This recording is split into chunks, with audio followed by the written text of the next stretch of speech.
बिस्मिल्लाहिर्रहमानिर्रहीम। ज़ैनब टीवी की तरफ से मैं आप लोगों के साथ रसूलुल्लाह सल्लल्लाहु अलैहि वआलिहि वसल्लम का बहुत ही प्यारा फरमान शेयर करने जा रही हूँ कि बदनसीबी की पहचान क्या है। रसूलुल्लाह सल्लल्लाहु अलैहि वआलिहि वसल्लम ने इरशाद फरमाया कि 4 चीज़ें बदनसीबी की पहचान हैं। नंबर 1 है आंखों का खुश्क होना, कि अल्लाह के खौफ से किसी वक्त भी आंसू न टपके।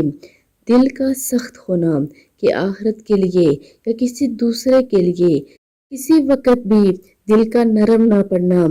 उम्मीदों का लंबा होना और दुनिया की लालच होना।